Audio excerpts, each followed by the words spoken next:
2024년 7월 23일 MIN 뉴스입니다. 금융감독원은 은행에서 내부 고발을 할 때 실명으로 해야 하는 원칙을 폐기하기로 방침을 정했다. 금융권에서 횡령사고가 빈발하면서 내부 고발의 장애물을 제거해 금융기관에 미치는 파장을 최소화하기 위한 목적이다. 실제 내부 고발자가 가장 두려워하는 것이 신분 노출이다. 대부분의 내부 고발자는 조직을 파괴하려는 목적보다 보호하려는 의도를 강하게 표명한다. 내부 고발이 조직 내부에서 전개되는 내부 통제 시스템의 1, 2단계에서 해소되지 못하고 외부로 나오면 내부 고발자가 예상하지 못하는 결과가 나타난다. 미국의 앨론, 일본의 유키지루시, 미토호프와 같은 기업은 파산하거나 자발적으로 폐업했다. 한국의 삼성그룹, SK그룹, 두산그룹, 현대차그룹은 벌금 납부와 같은 경제적 피해뿐 아니라 대외 신용도 추락 등 비경제적 손실도 막대하게 입었다. 내부 고발이 조직에 미치는 다양한 영향을 살펴보자. 눈에 드러나지 않는 비경제적 손실이 더 커. 국가정보전략연구소는 국내외에서 발생한 내부 고발을 분석해 영향을 경제적 측면과 비경제적 측면으로 분류했다. 내부에서 해소된 내부 고발의 영향은 객관적으로 평가하기 어려워 외부로 공개된 내부 고발을 중점적으로 파악했다. 경제적 측면과 비경제적 측면의 영향을 정리하면 다음과 같다. 우선 경제적 영향은 벌금, 매출 감소, 사회출연금 등으로 조사됐다. 조직 내부의 불법 행위가 내부 고발의 대상인 경우에는 정부로부터 벌금을 부과받게 된다. 현대자동차, SK, 두산은 막대한 금액의 벌금을 냈다. 또한 내부 고발로 기업 경영이 비정상적으로 흐르게 되면 자연스럽게 매출이 떨어져 경제적 피해가 확산된다. 사회출연금을 내는 것은 외국에서 없는 우리나라 사회에서만 나타나는 특이한 현상에 속한다. 재벌의 재산 형성이 정경유착과 부정축제의 결과물에 해당하므로 나빠진 국민 여론을 잠재우기 위한 목적으로 기부하는 것이다. SK는 1,000억 원, 삼성은 1조 원을 사회출연금으로 각각 냈다. 다음으로 대표적인 비경제적 영향은 대외 신용도 추락, 소비자 비호감 상승, 임직원 사기 저하 등이다. 상장기업이든 비상장기업이든 불법 행위를 자행하는 기업으로 인식되면 신용이 하락해 금융기관을 포함한 이해관계자와 정상적인 거래가 어려워진다. 소비자도 해당 기업이 판매하는 제품 서비스의 구매를 중단하거나 불매운동을 벌인다.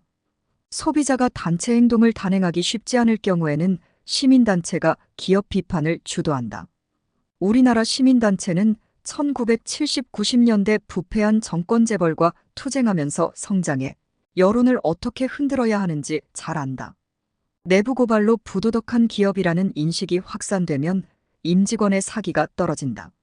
합법적이며 도덕적인 방법을 통해 돈을 버는 기업은 천국에서나 존재한다며 스스로 위로하지만 사회적 낙인을 두려워한다.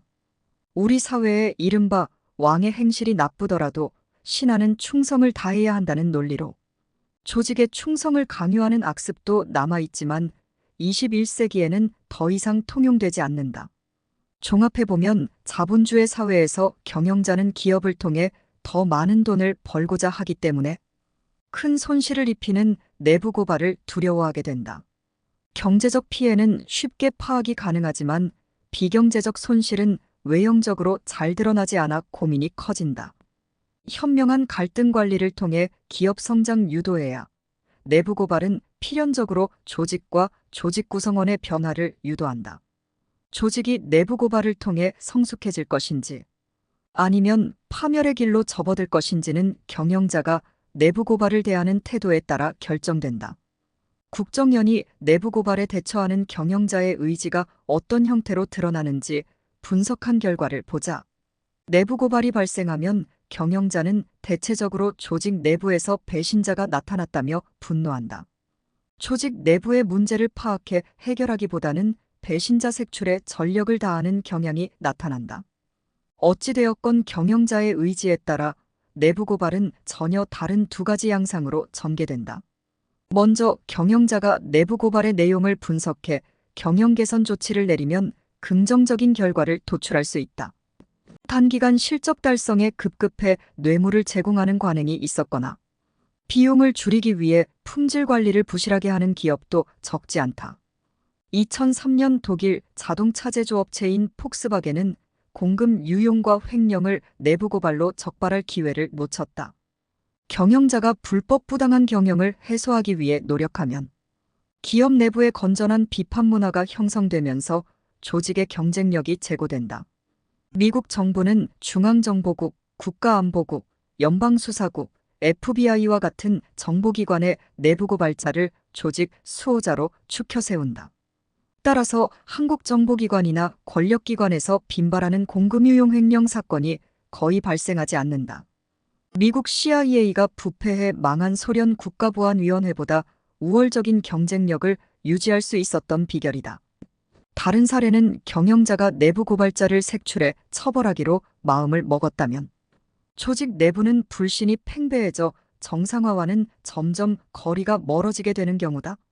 내부 고발자는 조직에 애정을 갖고 있을 뿐만 아니라 유능한 직원일 가능성이 높다. 따라서 자신의 신분을 철저하게 숨기고 내부 고발을 단행하기 때문에 찾기란 쉽지 않다.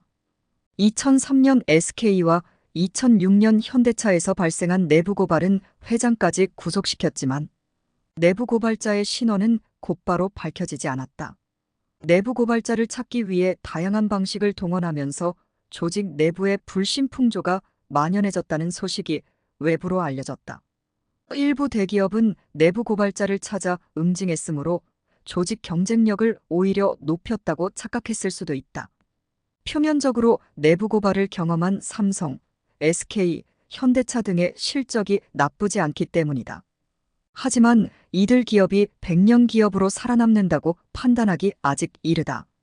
결론적으로 국정연은 경영자가 내부 고발에 현명하게 대처해야 100년 기업으로 자리매김할 수 있다고 조언한다. 기업의 업무가 100% 합법적이거나 도덕적일 가능성은 매우 낮기 때문에 다양한 갈등 관리를 통해 성장하는 것이 불가피하다. 계속 오늘도 즐겁고 행복한 하루 보내시기 바라며 구독과 좋아요 부탁드립니다.